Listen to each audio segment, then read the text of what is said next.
generations to come.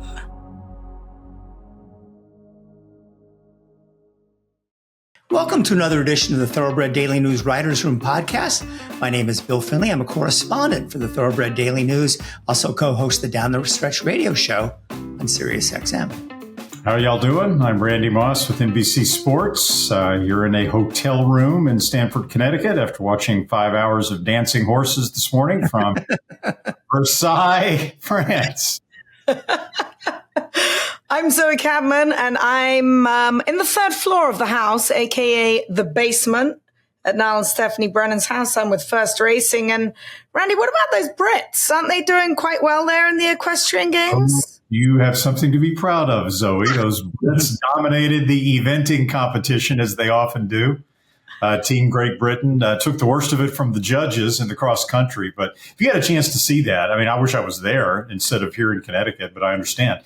The cross-country course, everybody's talking about it. People that don't even follow equestrian sports are talking about what an unbelievable course it was visually, with the Palace of Versailles in the background and just the whole landscape and the French crowd lining the course. It was a pretty fun thing to cover.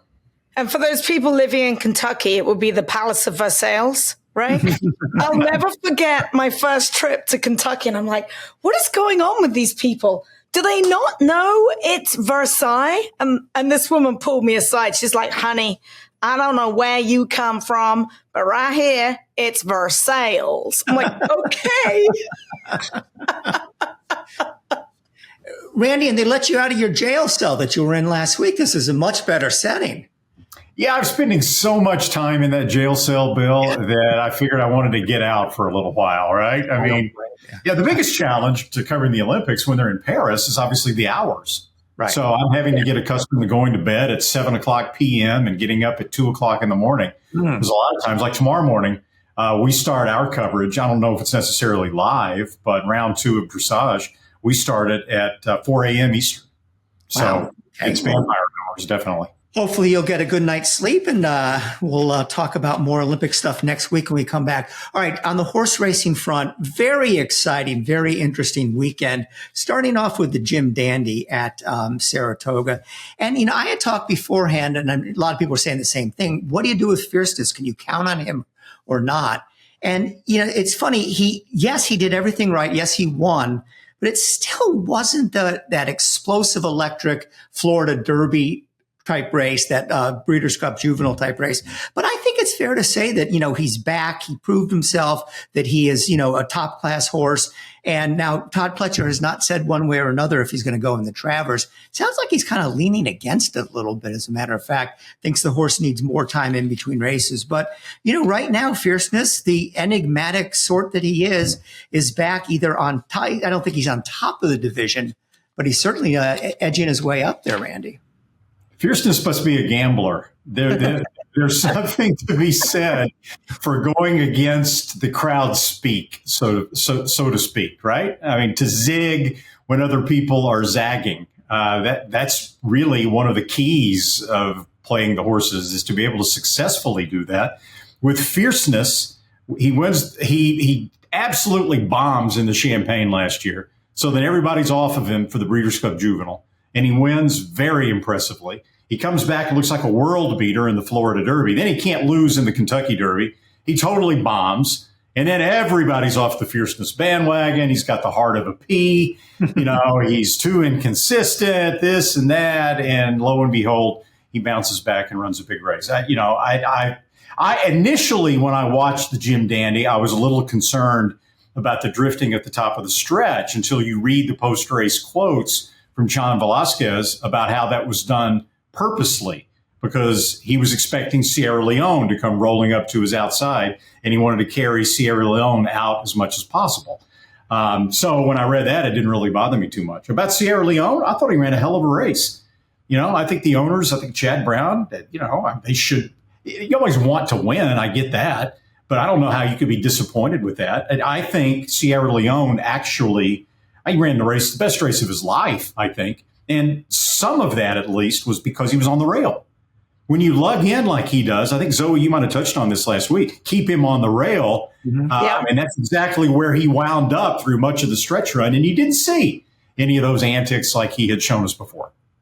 No, he had the picture perfect trip. Now, apparently, Chad wasn't all that pleased because he wanted him on the outside. The inside of the track was supposedly a little bit deeper that day. But I didn't find any fault with Flavion's trip whatsoever aboard Sierra Leone. He was straight and true, and he was simply just second best at the end of the day. As far as fierceness is concerned, if you're planning on betting on him or against him next time, I suggest you watch him in the paddock because he almost killed Todd. So I am standing there in the paddock and I'm actually talking to Tracy Pletcher, his wife. Hello, Tracy, by the way. She's a big fan of the show. She watches each week. She thought that Doodle was Lucy and Lucy was Doodle. So, which does indeed show she does watch the show, not only listen to it. So I'm chatting to her. The next thing I know, Todd has hold of fierceness. I look around to Tracy and we're laughing about something or other. The next thing, Luis has hold of fierceness. Fierceness is up on his hind legs in the air, leaps forward, double barrels, and Todd is in the back of the stall, almost had his head blown off. And then he rears up again. And I'm like, holy shit, what just happened? And then they got the tack on him and that was all good. And I looked at Tracy, I'm like, I think that's a good thing. A very good thing indeed. So anyway, he goes and wins the race and he earned it because Pony Express didn't let him have it all his own way. He got sent out of there hard with Joelle. They went on his fractions, 47-2, 111 and change. So he did earn it. And I went to the barn the next day because I wanted to see fierceness and I wanted to see Todd. I'm like, Todd, what happened? I said, he almost kicked your head off. And he's like, I know. He goes, I was saddling him and he just leapt up in the air and leapt forward. And then he was in the back of the stall and he just double barreled him, let him have it. Well, maybe that is something to watch going forward because Fierceness had a reputation, at least in the mornings around the barn, as being so docile and laid back. Yeah. Zoe, I want to take you back to Sierra Leone, and Randy, feel free to jump in on this as well. I'm tired of picking this horse. I pick him every single time, and he runs great, and you think, oh, next time. But I'm just wondering, Zoe, a horse that has to come from that far off the pace as he does, isn't that a big handicap that he's probably having a difficult time overcoming? Always. I mean, he gets all the dirt. He was absolutely covered when he got back. He will get to go an extra quarter of a mile, probably in the next two races of his life, the Travers and the Breeders' Cup Classic. So a mile and a quarter, he's going to be right there because if Flavian can keep him straight and true, and at the end of these long races, he's not really going to encounter any trouble because they all get strung out. No one can get a mile and a quarter anymore. So you've just got to bide your time and be patient. So a mile and a quarter, no problem for him whatsoever. I mean, it's always a disadvantage in American dirt racing because A, you've got the kickback, and B, you've got oftentimes pace considerations to deal with, and then C, you've got trip considerations because that often forces the jockey's hands and the horses have to go wide. You can look at his trip in the Kentucky Derby, and he was pretty darn wide around the second turn, obviously much wider than Mystic Dan, who had an inside trip for the most part. So you get those sorts of disadvantages, but I can't give him that kind of an excuse in the Jim Dandy. I don't think he had that sort of bad come from behind or trip in the Jim Dandy, and I agree with Zoe that he just got outrun on the up and up. Now, Randy has 14 favorite horses, which we've been through these many a times. I'm adding a second one to my favorite horse, Bookham Dano. How can you not just be in love with the Chosen Ron, who won the Bing Crosby? This horse is so unbelievable. He won by 2 1/4 lengths, got a 105 buyer, the best buyer of his career. I think he beat a much tougher field this year in the Bing Crosby than he won last year. And Randy, I think there's a chance that at 6 years old, he's never been better. He's won 14 of his last 15 starts. The only lost the Breeders' Cup Sprint, which I'm sure he's headed back to that. In a day and age where we're looking for heroes, especially a blue-collar hero, and he's a gelding, so he's not going anywhere anytime soon. You can't beat this horse for just awesomeness. Yeah, he's a 6-year-old. He's never been better than he is right now. He kind of reminds me a little bit of Kona Gold. won the Kona Gold Stakes a few races back. And Kona Gold was a Kentucky bred, and the Chosen Brawn is a California bred. So it's not comparing apples to apples necessarily. But man, the Chosen Brawn is just like a machine. And he had a 3-wide trip in this race as well. It's not like he had a beautiful trip sitting on the rail to run the best figure of his life. The only loss, as you pointed out, in that last 15-race streak was the Breeders' Cup Sprint against some really good horses. Elite Power, Gunite, Nakatomi was third in the sprint, and we saw what he did last weekend in the Alfred G. Vanderbilt. The Chosen Brawn didn't really have any excuses that I could see in the Breeders' Cup Sprint. I think he just got outrun. Remains to be seen at Del Mar. We know he loves Del Mar, but he likes Santa Anita as well. If that will help him in the Breeders' Cup. But for now, wow, this horse is just really, really fun to watch, Zoe.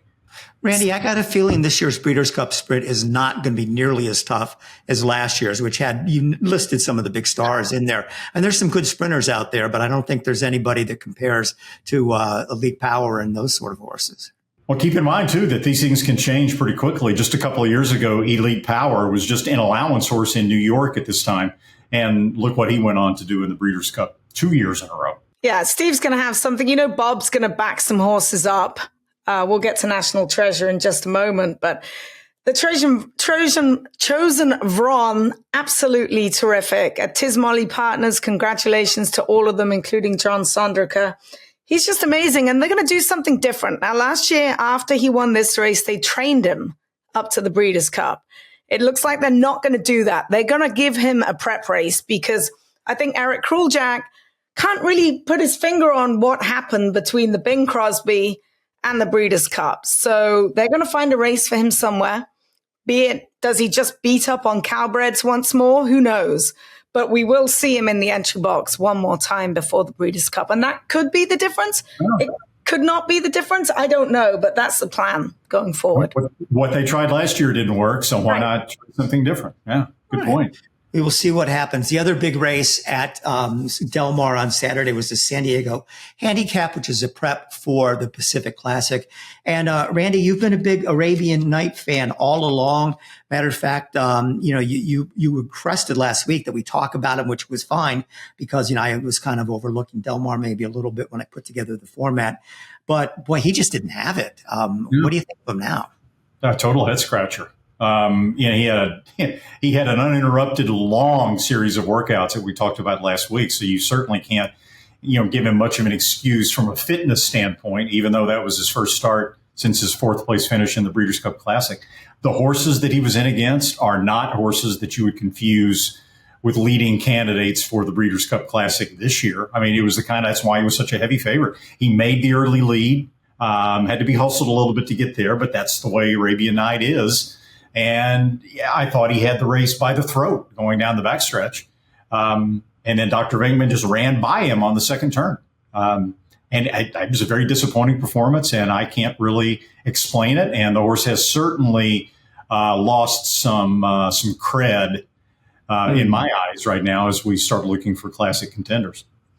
Yeah, Bob couldn't find any initial excuses. He said they were going to run some tests, go over him, because he was just as flat as a pancake. He really had no horse throughout the race. As far as the winner, he was cross-entered in the Bing Crosby, Dr. Venkman. First time going 2 turns for him, a son of Go Sapper.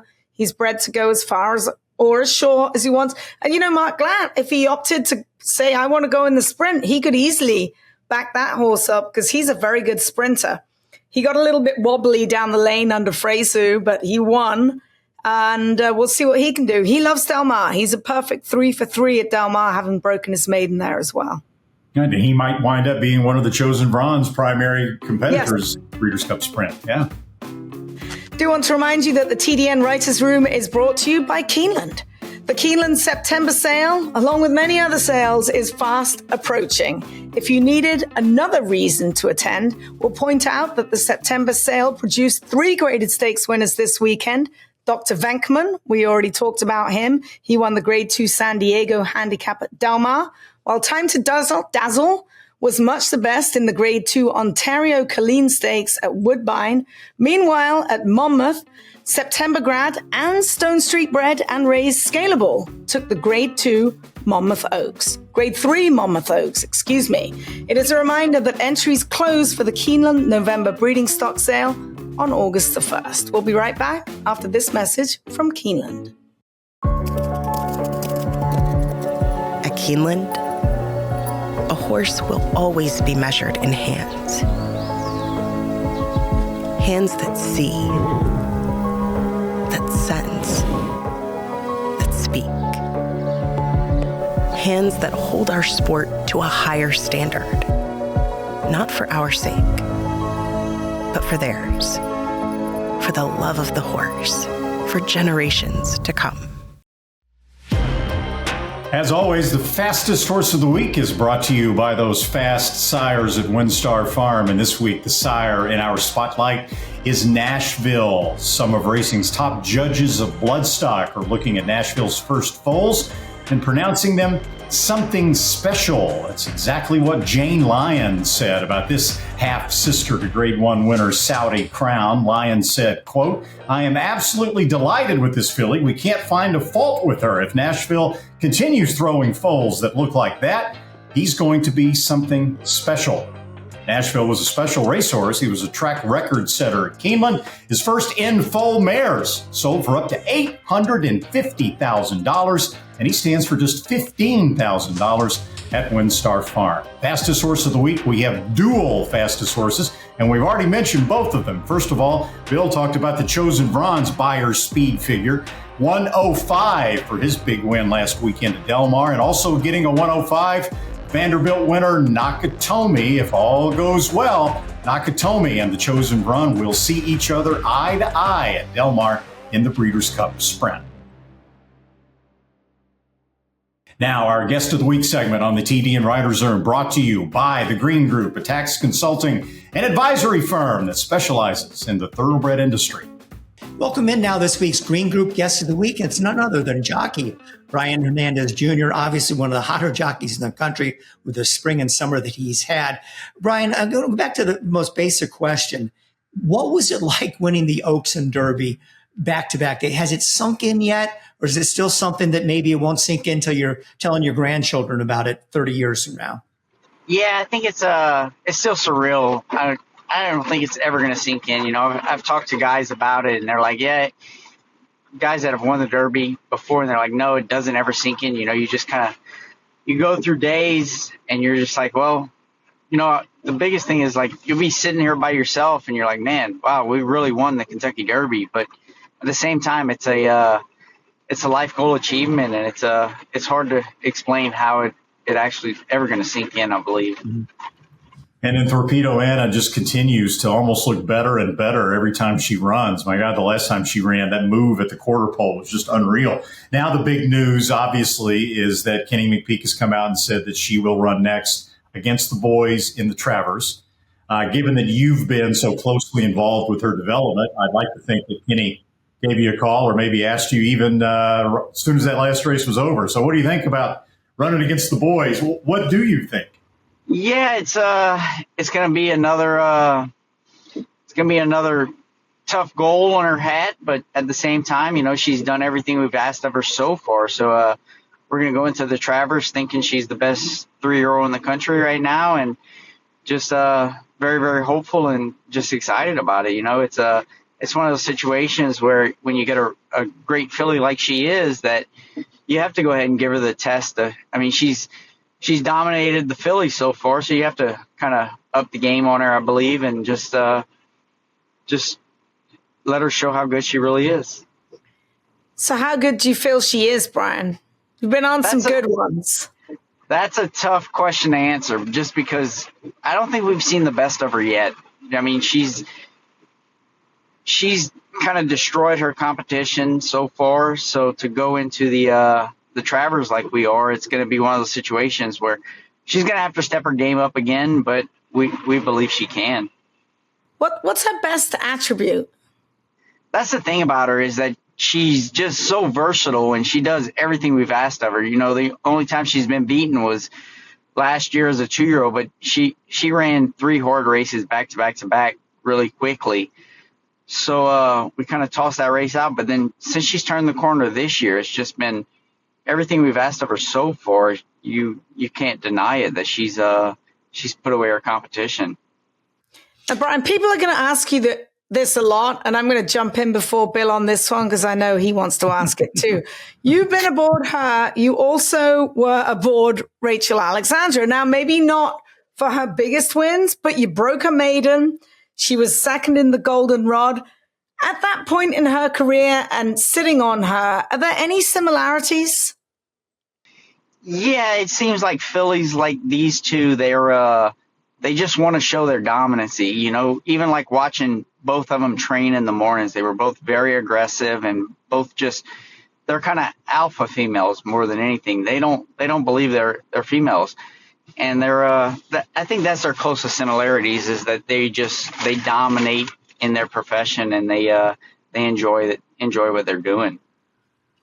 Brian, so much of your recent success revolves around your relationship with Kenny McPeek. What's it like riding for him, and what kind of big boost has he given you for your career? It's been huge, you know, and I think a lot of that with Kenny and I's relationship has to go back to a guy that hasn't gotten a whole lot of credit so far is my agent, Frank Bernice. Him and Kenny, they work so well together that he does all the entries for Kenny. He's doing all the entries right now for Kenny at Saratoga and Ellis, and he's handling all this business. And it goes back to that they just work so well together. And then I've been fortunate enough to have Kenny in my back corner, and it helps in my situation where I know going out there and riding these good horses and these better races that I don't have to worry about getting taken off. You know, I'm able to. And it goes back to like when we go in the paddock for these races, his first instructions are, hey, you've ridden these horses long enough. There's nothing, we've been successful. There's nothing I can tell you. Just go out there and ride your race. And it takes the pressure off of me more than anything. Oh, Frank Bernice, that's cool. Zoe and I go all the way back to T. Red Bernice, the most unlikely apprentice jockey champion in the history of apprentice jockeys. So Zoe knows this feeling, maybe not on a horse like Thorpedo Anna. Bill and I have no clue.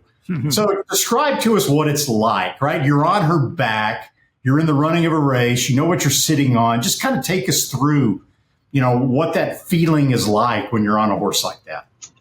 It's just the confidence in her. Even going back into the coaching club a couple Saturdays ago, you know, going into the second turn, Leslie Zarose kind of jumped away and sped off away from us a little bit going into the second turn. And I was like, you know what? If Thorpedo Anna is as good as I think she is, I can let her do that, and we'll be able to reel her in. And that's what makes it so easy riding a filly like her, is that it's just having the confidence in her. So what happened at the start of the coaching club? You know, she's a little bit of a high-strung filly, and she wants to show how good she is. So she got a little high-strung in there a couple times, and then right before they sprung them, she just got a little anxious. And when they sprung the gate, she just hopped a bit. And when she hopped a bit, she lost a half a step. But after that, she just showed how athletic she is, because most horses, they won't be able to overcome what she was able to overcome that quickly. And once she got her feet back under her, she got her spot so fast inside of Intricate that before Intricate could even close the gap on her, she had already taken that spot. And then from there, it was just like, okay, now we're going to be on cruise control for a while. So the instant that happened at the break, was that like a oh hell moment for you? Yeah, it was like an moment. But then by the time I can get that out, I was already back in my spot. So I was like, okay, I'm good. That's quick. So she's got. Oh, go ahead, Bill. You go ahead. So she's got a wicked turn of foot, and I was just trying to imagine who's going to go in the Travers and what the pace scenario is going to be like. And have you thought about that? Like, who's going in it? Because I was talking earlier about Dornoch and how Dornoch likes a fight. And I'm like, she's so quick, he might not even get a chance to fight her. Is that something that you would think about? Oh, I don't want to go right next to him because he likes to eyeball horses and he comes back. Maybe I'll try and whiz by him. Like, is this something that would go through your brain, or is that overthinking it? Yeah, that's something that's going to go through your brain. But at the same time, we still have to wait and see who's going to be in the Travers and what post position everyone's going to draw. And go from there. You know, it's one of those things where you can't really worry about it at this point because we're quite a ways out. But at the same time, we know kind of what horses are going to be there, but we can't worry about it this early in the game. Brian, we're about 9 minutes into the conversation, and we haven't hardly mentioned Mystic Dan, which is a testament to Thorpedo Anna because she's the now horse and how hot she is. But a couple questions. First of all, not only did you win the race, but you were widely applauded for a perfect ride. Just the way you saved ground and got the horse's nose in front of the other competitors. Does that make it even a little bit more special that you got so much praise for that? And also at the same time, do you have any updates on her from Kenny? Updates on him from Kenny. Looks like obviously not going to see him in the Travers, but maybe can we see him a little bit further down the road? What do you know? We really haven't discussed him yet, but I know as of right now he's over at Magdalena at the farm. He's just getting a little R&R. So, you know, and well deserving for a horse like Mystic Dan. You know, he ran hard all spring long, and then he goes into the Derby. He runs the race of his life, and then he comes back. He runs back a big race in the Preakness and a well-respected race in the Belmont. You know, he was the only horse this year that tried all three races. Mm-hmm. So at the same time, we're just happy that it looks like we're going to have him back next year as a 4-year-old. And I don't know the whole logistics of what's going on with him right now, but you know, he's a Kentucky Derby winner.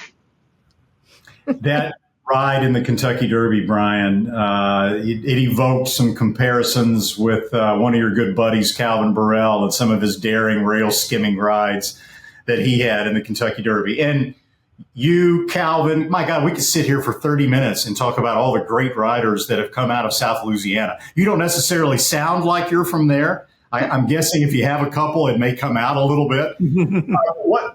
Why, in your opinion, is that such a hotbed for outstanding jockeys? I think it's just a work ethic. You know, we start putting in the work ethic very early, you know, very young and early as wanting to be jockeys. And we just learned very early on that if you want to be a really good jockey, you're going to have to put in a lot of hard work and a lot of dedication to the craft. And that's what it's come from more than anything, I believe. And we've been, you know, a lot of Louisiana guys that have left Louisiana and moved up to the bigger stages of horse racing, that if you want to be really good at it, you're just going to have to put the work ethic into it and the horsemanship and work hard at it. Did you hear from Boo? Did you hear from Calvin Burrell after the Derby? He called me the day after, and we talked a while. I hadn't talked to him in about 2 or 3 months, so it was awesome to hear from him again. Yeah. Could you believe it? Like when you crossed the wire, not only after winning the Oaks and then you win the Derby, or did you have a sense that it was actually going to happen that way? It was kind of a surreal deal this year because it was kind of like, you know, we went in knowing that we were going into the Oaks with a really, really good filly. And we were really quietly confident in Mystic Dan because after he won the Southwest, he showed how good he was and that he'd be able to handle the distance. And then we went into the Arkansas Derby, and we had a pretty good excuse why he was third. He got knocked around the first turn pretty badly. And he was just doing so well and doing everything right. And then with the Derby as well, it's another testament to how intelligent and how sharp of a trainer Kenny is, because when he decided to take him to the gate on the Wednesday before the Derby and we popped him out of there and just had him leave there sharply, it put all the confidence in the world in myself as well that, hey, we're going to have a horse that he's going to leave the gate sharp and he's going to leave there good. So after that moment, I was like, you know what? We got a big, big chance to win the Derby. And then once we won the Oaks on Friday, we went into the Derby pretty confident that if we can give him the right kind of trip, that he'd be able to deliver. Brian, if you get out of the gate in the Travers like you did in the Derby, you may beat Dornick to the lead. Well, that was our game plan for the Derby, but we'll see what happens in Travers. Brian, reading your bio, it says you've been galloping horses since you were 12 years old. Where were you galloping at 12-year-old, and what trainers were entrusting their horses to a 12-year-old kid? It's funny.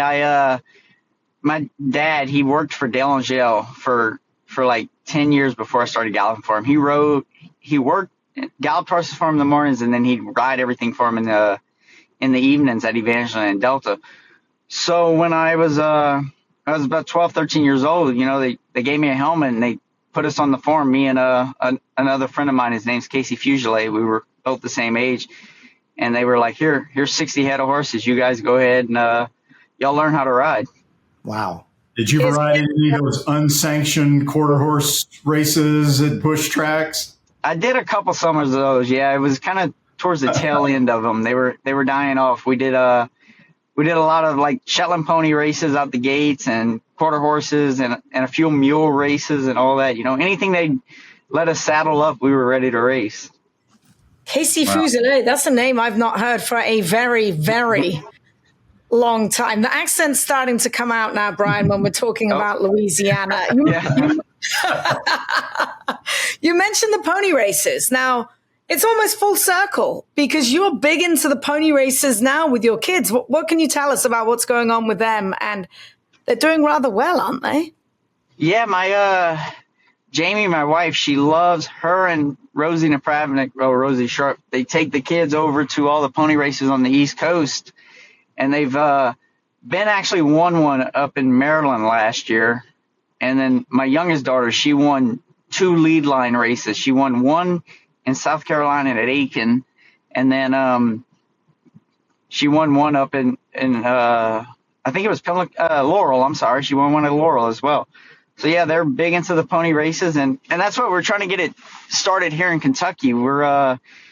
They've been working with Damon Thayer, the Kentucky State Senator here in Kentucky, and they're trying to get them started here in Kentucky. So that's something to be looking forward to. We're hoping. Do you want them to be jockeys?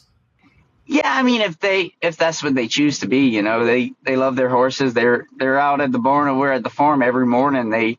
I left the house this morning at 9:00, and Jocelyn and Ben, they were out doing their chores with their ponies, bathing them and taking care of them. So if they choose to be jockeys, it's more willing to them, and it'll be something we'll all enjoy. Well, Brian, that was some great stuff. Congratulations on all your success this year. Good luck with Thorpedo Anna and the Travers. It's going to be quite the spectacle. We can't wait. And thanks again for joining us as the Green Group Guest of the Week. Thanks for having me on. And as this week's Green Group Guest of the Week, Brian Hernandez will receive a free 1-hour tax consultation from Lynn Green et al. At the Green Group, who has saved the money, a lot of money, on the tax bills of people in the thoroughbred industry, as well as in all other walks of life. To find out more about how the Green Group can help you, log on to www.greenco.com. Almost didn't get through that one. When it comes to the horse industry, tax laws are complicated and unique. That is why most people overpay on their taxes. Why not get a second opinion from the top-rated accounting and tax firm in the thoroughbred industry? With over 800 clients in the horse business alone, the Green Group has the expertise to save you taxes. There is a reason the most successful owners, breeders, trainers, vets, and horsemen use the Green Group as their tax advisors. We save you taxes. Over the past 40 years, the Green Group founder, Len Green, has owned and bred some of the best racehorses in the history of the sport. His DJ stable competes at the highest level and has received the game's most prestigious honors. Len Green's in-depth, hands-on industry knowledge, combined with current-edge tax-saving strategies, produces positive tax-saving results for clients. Take advantage of this special offer. The Green Group will give you a complimentary and confidential review of your tax return. Contact us at 732-634-5100 or visit our website at www.greenco.com.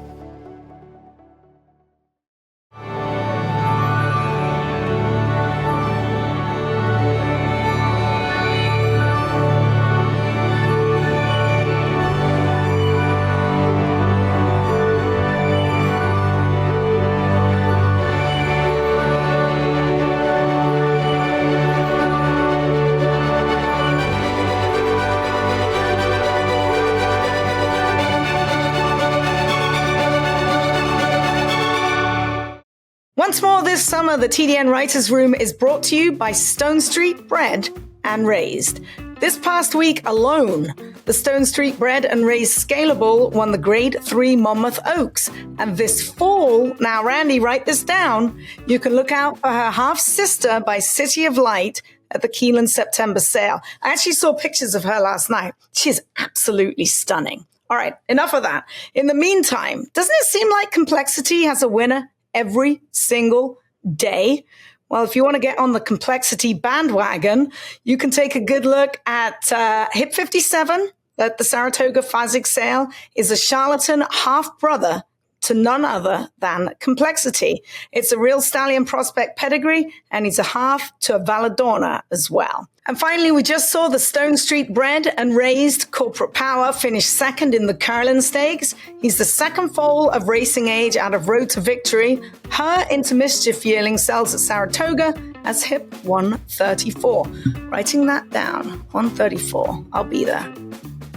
All right, we move on now to the other news of the week. It didn't happen on the track, but it happened off track. And it was a big one, and I don't think it was unexpected. Kenny McPeek is a guy who's never afraid to go for it. He doesn't mind challenges. He's not going to protect his horses to the point where you'll only run them when they're going to be 3 to 5 and 5-horse fields. I think he's a breath of fresh air in this business. And because he's got a penchant for trying difficult things, has already won a Triple Crown race with Swiss Skydiver, the Preakness, I wasn't the least bit surprised that he committed Thorpedo Anna to the Travers. Question now is she going to be good enough? And, it's going to be an interesting test. She's dominating fillies, but obviously is going to be running against much better.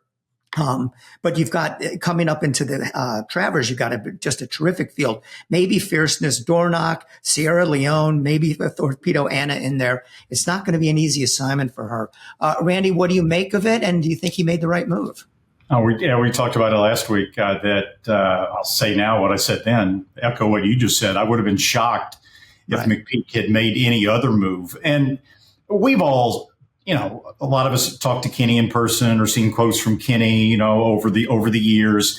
And he has some grandiose schemes sometimes, right? He's going to take this Grade 2 American turf horse and he's going to go run at Ascot or, run at Epsom or something like that. And you hear him talk about things like that sometimes and you think, wow, that's ambitious.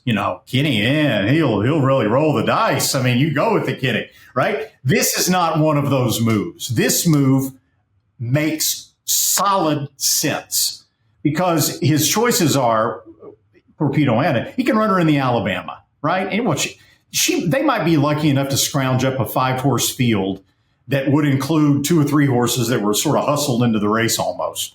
And yeah, it's a lot of money and it's another Grade 1, but she doesn't necessarily need another Grade 1 on her resume. She's got plenty of those already.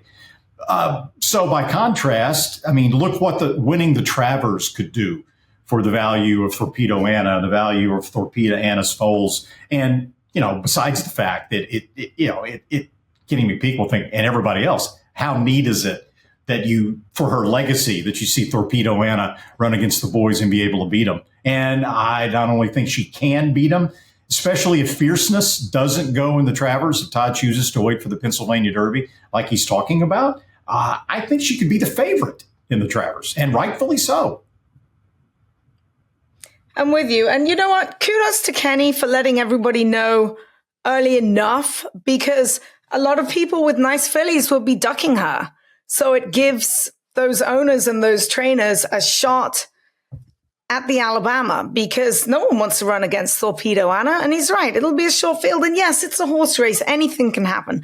Every one of us can have a bad day. Even you, Bill, can have a bad day. So that can happen. So I'm delighted that he let everyone know early. He wanted to make a big show of it. He went on Fox. He talked about it. He's encouraging everyone that is going to be rooting for her to wear pink, which I think is really cool. I'm obviously wearing pink already today. So it'll be exciting. It really will. And she's going to look those boys in the eye. She'll look Dornoch in the eye, and he might not be quick enough to go with her when she zips off. He'll give her a fight as long as he can be head and head with her. And if I'm Brian Hernandez, you don't want to get in a fight with Dornoch because he loves to fight. You want to stay as far away from him as possible, right? So, the other thing too that is interesting is McPeak loves the game, and he's a historian of the game, and I think he understands the historical significance of this. No filly has won it since 1915. That's what 100 and God, I can't even do the math. That's 109 years since this happened. So I never said I got A's in third I'm here grade. for you, Bill. Okay, thanks. But also, just like Zoe mentioned, when he announced it, already he's thinking like a promoter, which is great. Have the women wear pink. Make a big deal out of this. not just the women, Bill. Not just the women. I don't own any pink clothes, Zoe. So. You look okay. Randy looks good in pink. Okay. But that's so cool too, that I think he's doing this not only for, the purse money, the grade one, but the legacy of this filly. And if she wins this, she doesn't have to be horse of the year, depending on what happens in the Breeders' Cup Classic and a couple other races. But if she does win this, she's in the driver's seat at this point in time for horse of the year. That would be 4 grade ones, including one against males, which would be, tremendous accomplishment. So, and you can't give McPeak enough credit, if you ask me, because, how many other people would have said, no, let's go to the Alabama. I love the fact that I'm 1-5 against 4 horses. And just think how much extra interest there will be in the Travers now with her in the field, as opposed to her running in the Alabama and Dornoch being the favorite against Sierra Leone in the Travers. Yeah, as soon as we're done this, I'm going down to Macy's to buy myself a pink shirt. You should. Okay. Wear it next week. All right, will do. The TDN Writers Room brought to you by the PHBA, the Pennsylvania Horse Breeders Association. We kind of set it up last week when we talked about how big the weekend at Saratoga was going to be for Pennsylvania breds, because Don't Look Back at All was one of those horses that was running, and she was going in the Caress Stakes, grade 3. And she wins it. The Pennsylvania bred wins at Saratoga in the Caress. Not only a Pennsylvania bred, Don't Look Back at All, is by the Pennsylvania-based stallion Peace and Justice. She's owned by West Point Thoroughbreds. We'll talk some more about that later. Meanwhile, don't forget the $1 million Pennsylvania Day at the races just for Pennsylvania breds that will be run at Parks. To find out more about that and the entire PA bred program, you can contact the Pennsylvania Horse Breeders Association at this number, 610-444-1050, or you can just do it the new-fashioned way and go to pabred.com. The PA Horse Breeders Association presents the new and improved Pennsylvania Stallion Series. 6 $100,000 stakes for PA-sired PA breds at Parks. 2 6-furlong contests on PA Derby Day. The 2-year-olds then go 7 furlongs on December 30th. The last 2 races are in August 2025 for 3-year-olds. Then $50,000 in breeder bonuses go to the top 3 horses in the series. For more, go to pabred.com. With some of the fullest fields in the country and quality racing year-round, there's never been a better time to reap the rewards of breeding and racing in Kentucky. Purse money in Kentucky is at an all-time high, as is average purse per race, outpacing California, Florida, and New York. Kentucky breds. Breed them, raise them, race them. We all win. And that brings us to Kentucky Breds. The TDN Writers Room is brought to you by Kentucky Breds. Where are the winners of the biggest summer races bred? Kentucky, of course. In the past 8 days, Grade 1 Haskell winner Dornoch, bred in Kentucky. Grade 1 CCA Oaks winner Thorpedo Anna, bred in Kentucky. Grade 1 Alfred Vanderbilt winner Nakatomi. And Grade 2 Jim Dandy winner Fierceness were all bred in Kentucky. Find your own Kentucky bred at the Fasig-Tipton Saratoga sale, which starts this week, August the 5th and August the 6th. Kentucky breds, breed them, race them, raise them. We all win. Another big weekend of racing, of course, highlighted by what's going on at Saratoga with 3 grade 1s among a bunch of stakes races on the card. Clement Herschel will be run at Del Mar. The Whitney, to me, emerges the second most important race of the Saratoga meeting, behind only the Travers. But this year it didn't come up scintillating, to be honest with you. I mean, National Treasure, who is right now also a main threat for Horse of the Year, is certainly on a roll coming off his win in the Met Mile. Flavian Pratt rides for Bob Baffert. But Guys, I'm going to kind of try to get sneaky here. How about Bright Future? Wins the Jockey Club Gold Cup last year, runs okay in the Breeders' Cup Classic. Todd gives him 7 months off, and he comes back with a win in the Salvatore Mile at Monmouth. That had to be a prep race for this race today, for the Whitney. I think Pletcher has geared this horse up for his very best effort. If that's good enough to beat National Treasure, maybe it's not. But as I look at this race now, I like Bright Future. I've got a different take on it. Okay, so National Treasure is the horse to beat. However, we just saw Bob's other horse get completely drubbed off the layoff. What was his name? Why am I blanking on his name? Arabian Night off the layoff. Now, this horse is a bit fresher. We've not seen him since he took down the Met Mile. He's the horse to beat in here. He's a very, very good horse. It's National Treasure. There's some speed in here. It's a good field. It's a field of 12. I like Arthur's Ride. I'm going to take Arthur's Ride along with National Treasure. I mean, Arthur's Ride's done nothing wrong. He's fairly lightly raced. He just won an allowance race by 12 lengths with 111 by a speed figure. He's the white unicorn here at Saratoga. He's already got a massive fan club. He's a beautiful looking horse. He's a progressive kind of horse. He's got speed. He draws the outside. National Treasure is going to go under Pratt. So I'm going to take those two. But I think Arthur's Ride may be a horse with a very bright future. Don't you think, Randy? Oh, those are the two logical horses. This is really going to be the gut check for Arthur's Ride because he got absolutely everything his own way in his last race against a much, much easier field than he'll obviously face in the Whitney. He controlled the pace in that race that he got the huge buyer speed figure in. And this time he'll be sitting probably second outside of National Treasure. There's a chance some other horses might get up in between him and he could get caught 3 to 4 wide around the first turn because he does have an outside draw in this spot. And he's not really a speedster type horse. The thing to like about National Treasure, in the races that he has won that, that've kind of been his signature recently, you've got the Pegasus World Cup, right, in which he was absolutely sent to the early lead at a 1 1/8 at Gulfstream Park. Now, that's more of a speed favoring track than Saratoga is, but the fact that he went fractions that aggressively early and still held on to win at a 1 1/8 is a feather in his cap. I don't hold Saudi Arabia against him. Very, very deep track there. Now you come back to the Metropolitan Mile, and keep in mind, it was run at Saratoga this year. Yep. It's easy to think back, Met Mile, all right, 1 turn mile. Okay, now he's got to go a 1 1/8 in the Whitney. No, it was like a turn and 3/4 on that new course at Saratoga. And again, it was the fastest 1 mile fractions in the history, the short history of that particular distance, 1 mile at Saratoga. They were flying early in that race by Saratoga standards at a mile.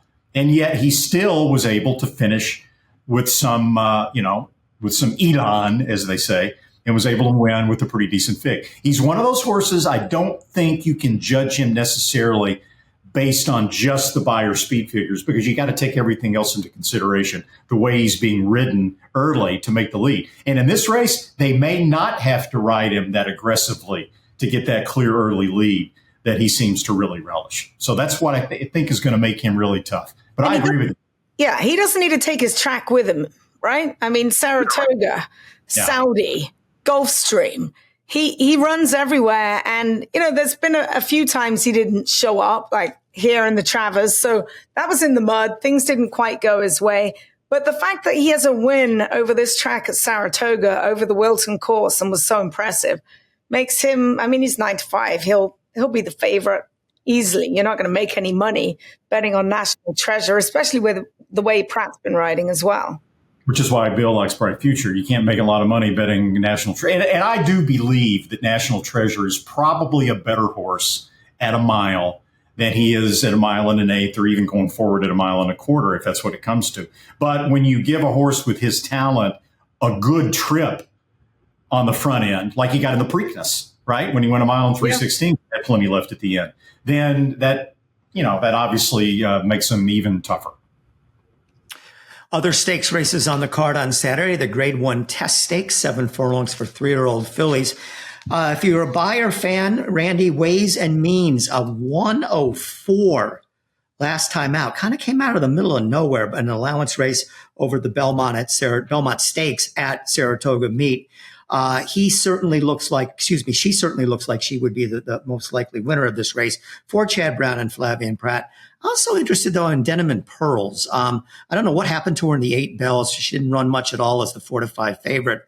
But in the Beaumont, if she runs back to that race where she whistled by 9.5 lengths at today's distance or Saturday's distance of 7 furlongs, she certainly has a chance. Randy, another thing, and let me throw this out to both of you, too, because I think a lot of people are going to look at Ways and Means and see that she had Lasix in that last start, and she freaked. She ran 104, 14 points better than her previous buyer number.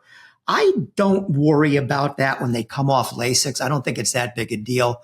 Randy, is that a mistake? Should Ways and Means fans be concerned that she's going back to running on hay, oats, and water? I don't think so. Look, her signature win at Saratoga before this, at Saratoga, when she broke her maiden by 12 3/4 lengths, despite, getting off to a bad start. She didn't have Lasix that day. I agree with you that initially when we first heard that these rules were going to go into effect a few years ago and we were going to see a lot of horses in major stakes races having to go off Lasix, we worried a little bit about what was going to happen. I think what we've seen is that it's much ado about nothing.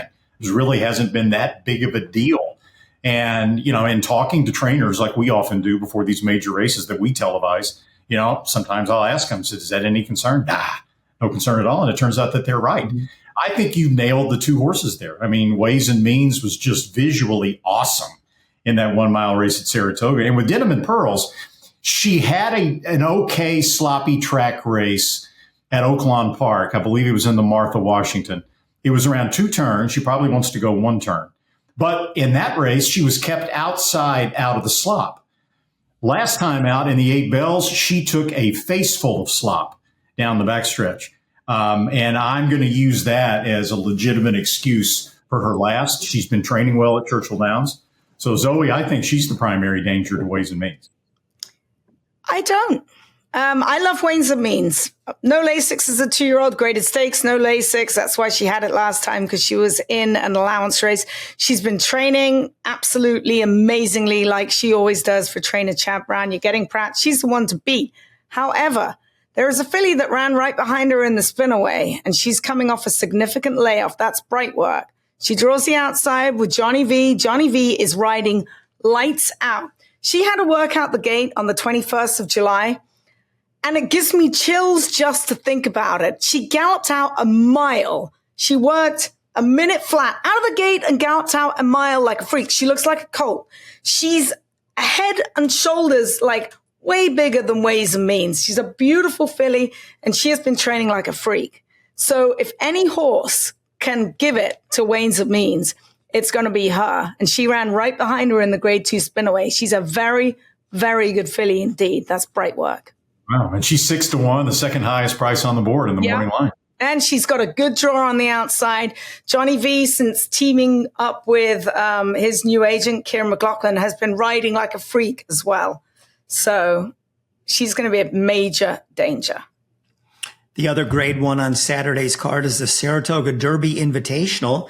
And you got not only a horse from Charles Appleby, you have a horse from Aidan O'Brien by the name of Diego Velasquez. I'm going to out rabbit hole Randy here. Randy, who is Diego Velasquez?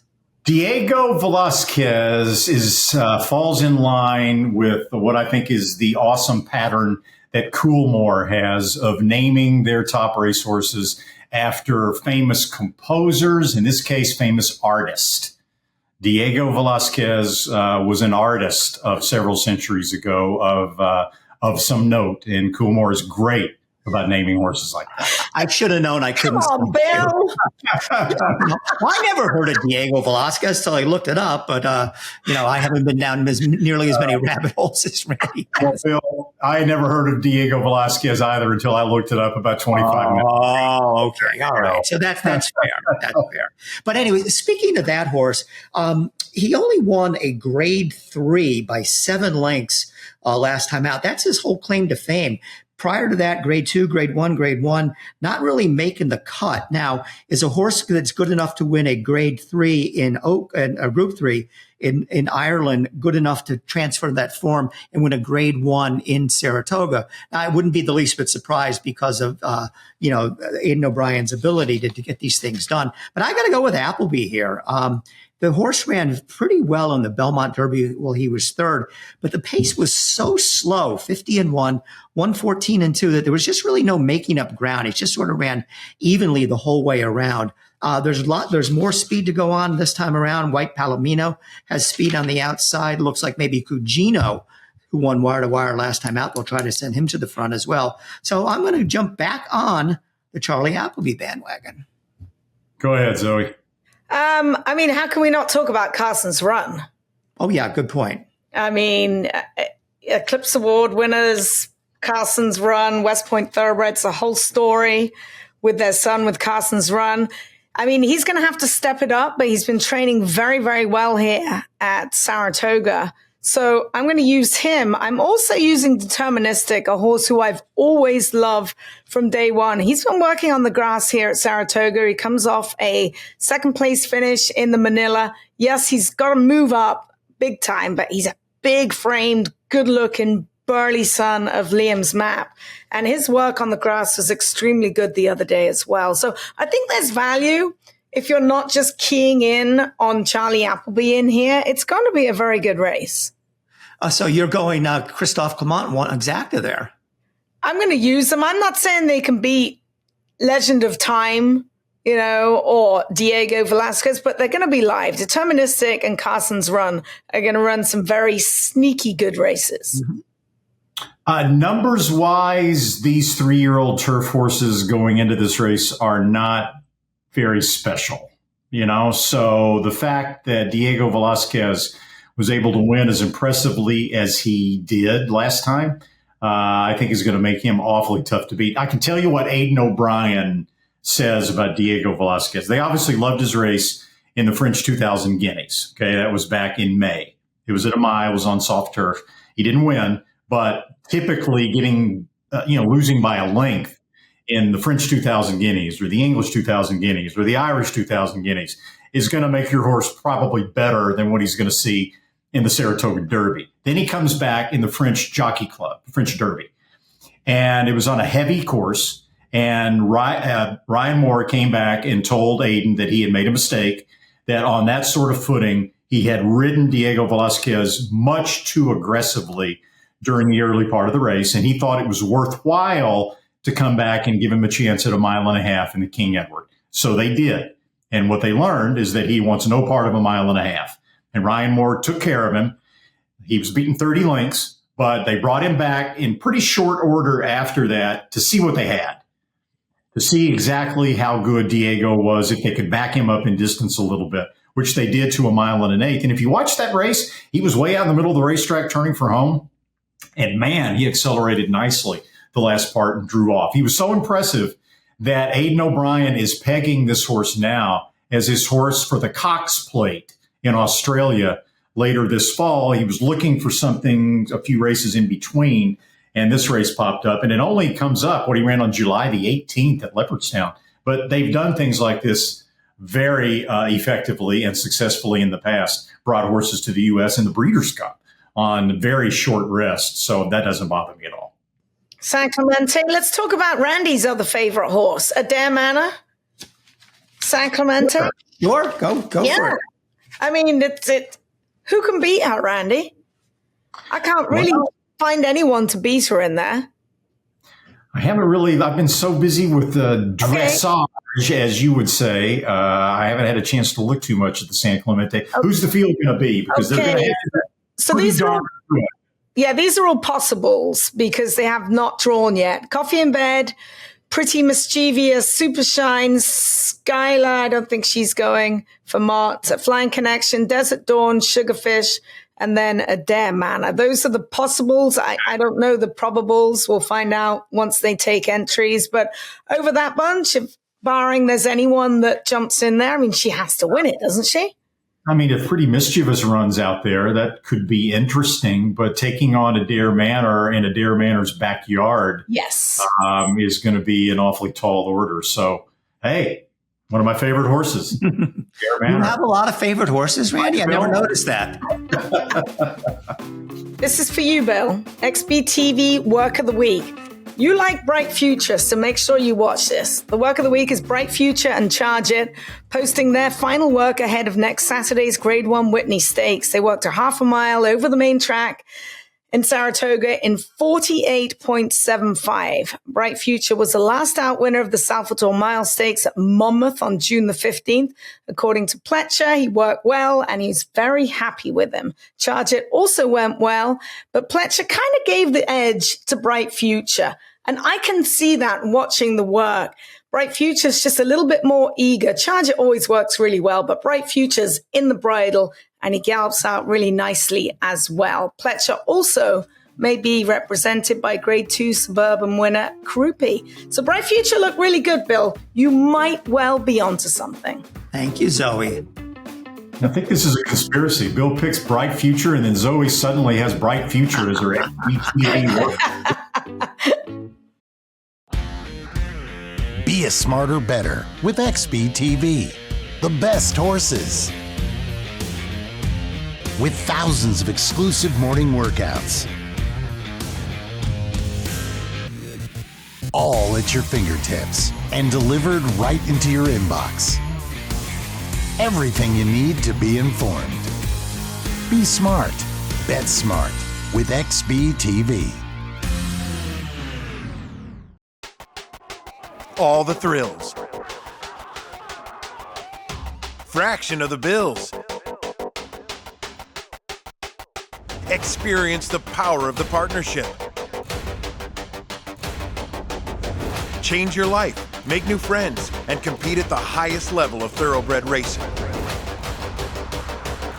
West Point Thoroughbreds, the gold standard in racing partnerships. Visit westpointtb.com. TDN Writers Room is also brought to you by West Point Thoroughbreds. I told you we'd be talking a little bit more about Don't Look Back at All, who won the Caress Stakes last weekend in Saratoga. That's because Don't Look Back at All is co-owned by West Point Thoroughbreds. So they had a huge group in the winner's circle, as they usually do. That was on Thursday, and that made Don't Look Back at All a graded stakes winner. Trainer Christophe Clement, jockey Irad Ortiz Jr., congratulations as well. West Point will bid for more success at Saratoga this week. Parnack and Atomic Blonde go in the Glens Falls. That's a Grade 2. Zarev in the Grade 2 Hall of Fame Stakes. And Cugino, we've already talked about him, along with Carson's Run in the Saratoga Derby. To learn more, visit westpointtb.com. Well, that's a wrap on this week's show. I want to thank my partners, Randy Moss and Zoe Cadman. I want to thank our Green Group guest of the week, Brian Hernandez Jr., especially the trio who worked so hard behind the scenes, our producers, Katie Petruniak, Anthony LaRocca, and Alila LaRocca. Thanks for tuning us in. We'll be back next week. Should be a great week of racing. We'll have plenty to talk about next week, too.